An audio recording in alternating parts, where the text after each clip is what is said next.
करते हैं। धन तो जीवन में सबको चाहिए, बल्कि धन को जोड़ करके हम चीज को आगे ले जाए। मैं मुद्दे पे रहता हूं शास्त्री साहब। कुल मिलाकर वर्तमान में धर्म के नाम पर जो कुछ चल रहा है, इससे सनातन धर्म मजबूत हो रहा है?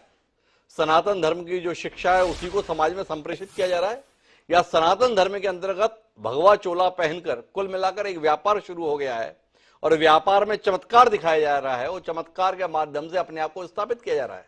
आह्वान क्या हो रहा है गद्दी पर बैठकर? क्या है सनातन धर्म? सनातन धर्म के अंतर्गत तो दया का महत्व है, दान का महत्व है, जप का महत्व है, तप का महत्व है, पर आह्वान क्या हो रहा है? आह्वान तो यह हो रहा है, माननीय धीरेन्द्र शास्त्री जी कह रहे हैं सभी एक हो जाओ और पत्थर फेंकने वालों के घर पर बुलडोजर चलवा दो। सरकार कब तक बुलडोजर चलवाएगी? दूसरा वो बयान दे रहे हैं 33 करोड़ देवी देवता हैं तो चांद को पूजने की क्या जरूरत है?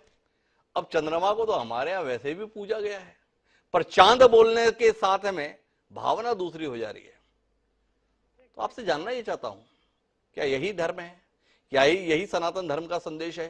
क्या इसी सनातन धर्म के हजारों साल के इतिहास को लेकर हम गौरवान्वित होते हैं, या भ्रमित हो गए हमारे संत, या हम भ्रमित हो गए कि इन्हें संत समझ बैठे? सीधा सवाल है आपसे।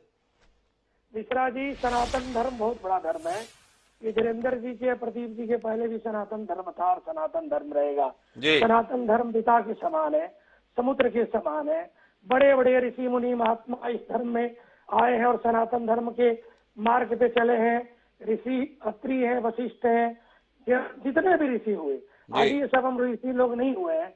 हाँ, बल्कि कुछ लोग हैं ये जो आज कह रहे हैं धीरेन्द्र जी के दादाजी भी भगवान हनुमान की उपासना किए थे। वो तो अपने आप के मीडिया पे आपको नहीं कहे थे। आज समय की कुछ मांग है, सनातन को और हिंदू को कहीं ना कहीं कई वर्षों से दबाया गया, आपकी आवाज को कुचला गया। उस आवाज को उठाने के काम धीरेन्द्र किए हैं। तो ऐसा कुछ नहीं कि उसे गलत कर रहे हैं।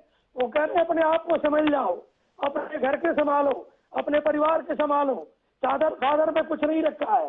हनुमान जी के, शिव के, राम के, जमुना के, परमात्मा के नाम का गुणगान करने के लिए कह रहे हैं। वो नहीं कह रहे कि मैं भगवान हूँ, वो नहीं कह रहे कि मेरा पूजा करो।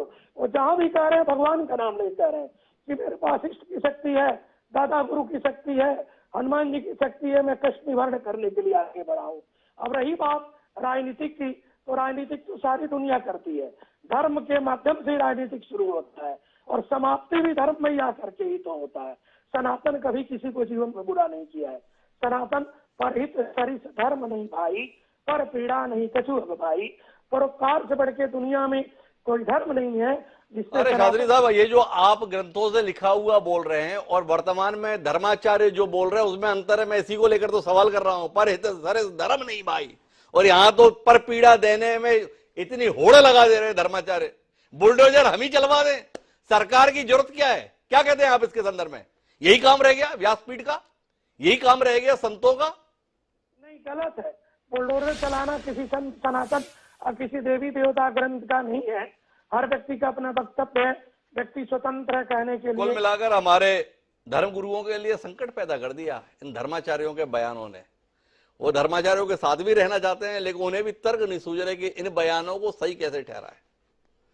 मेरे साथ में चिंतामणि मालवीय जी हैं। चिंतामणि मालवीय जी की मेधा इस मामले में अद्भुत है। वो समर्थन में जरूर कुछ ना कुछ खोजेंगे, हमें इस बात की उम्मीद है।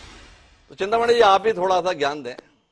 जिस हिंदुत्व के लिए आप समर्पित हैं, रग रग हिंदू वाली श्रेणी में आप गिने जाते हैं, तो आप बताएं ये कहीं आपका समर्थन करने के चक्कर में ज्यादा भावुक तो नहीं हो गए ये संत?